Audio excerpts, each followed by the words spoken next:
Hi guys, welcome to my video. Nagyayaw-yaw po muna ako no since kinakareer na natin tong pagbablog ko no. So may nais lang po akong i-share sa inyo no. About pupo po tayo. Dito kasi sa pupo guys, maraming nahamak ang buhay. Meron din namang gumanda ang buhay. So base sa akin po, disclaimer lang po no. Based on my experience, no? Pagdating sa pupo po kasi, kapag karyerin natin yung paglalaro, wala talagang mangyari. Kasi alam niyo po yung tipong ma-addict na tayo, mahirap po yun. Mahirap po kapag ganon. Sa pupo kasi, kung tasking lang po ang purpose natin, pwede. Yes. Huwag po nating karyerin yung paglalaro. Kasi sa paglalaro guys, ay involved po ang pera doon dahil hindi ka naman po makapaglaro kung hindi ka makapag-recharge. So, makapag-recharge ka kung may GCash ka. Now, so sa madaling salita, pera ang involved dito. So, since dito may nagchat-chat sa akin, ayan, lubat kasi yung isang cellphone ko, nagbablog din tayo, so hindi ko mabasa, no? Inaalala ko na lang ang message doon. Sabi niya doon, mabuti, lagi kang nananalo. Kasi ako, lagi akong talo, naubos na yung savings ko. Sabing ganon. Nakakalungkot, pero guys, sabihin ko po sa inyo, yung sinabing iyon ay makatotohanan po yun. Makatotohanan talaga. Maari tayong maubusan. Kasi nagsusugal tayo nagsusugal. Tapos yung pera, syempre nakasalalay. Pag ma-addict na kasi tayo sa laro, kahit saan naman sigurong laro, 'di ba nga ang dami na ngayong mga online sugal, ganyan. Kapag once na ma-addict ka, hindi mo makontrol yung sarili mo, lagot na. Ranas na ranas ko yan. Ngayon po, medyo nagko-control na ako. Sa katunayan nga po, ilang araw na akong hindi naglalaro.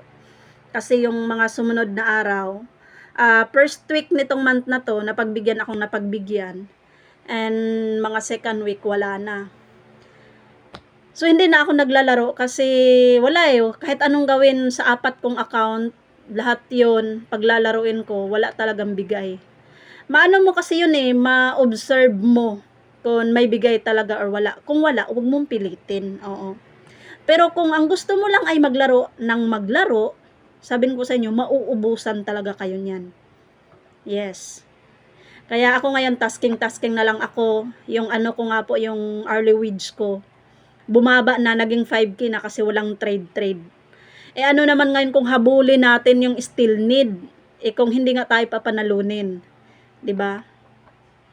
So, nanalo ako nung mga first week. Malakihan ako nanalo. Mga million talaga yung napanalunan ko doon. O, nagka-cash out ako, ganyan. Pero nung mga sumunod, panay cash in naman. Sulugi. Kaya para sa akin po, advice ko na lang, sa paglalaro po, kung palagay ninyo wala talagang bigay, oo, kasi ganito yan 'di ba may bidding amount tayo, start tayo sa kunyari Ocean Hunt, start tayo sa 120, 240, 600, 12. Sa apat na yan guys, kung walang bigay dyan, kung matalo ka man ng 10K, 15K, 20K, enough na. Yes, wag pong pilitin.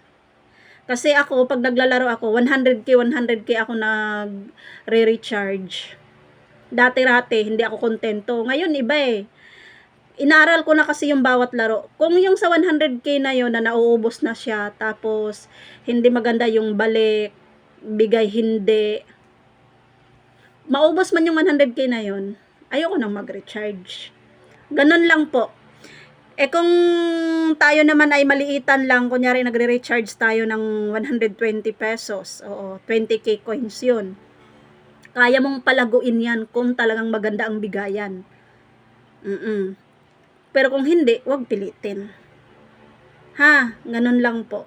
Yun lang ma-advise ko kasi kung kakariyerin niya talaga yung paglalaro, yung tipong naa-addict na kayo, hindi niyo na nakokontrol yung sarili ninyo, mauubusan po talaga kayo niyan. Yes, totoo yan.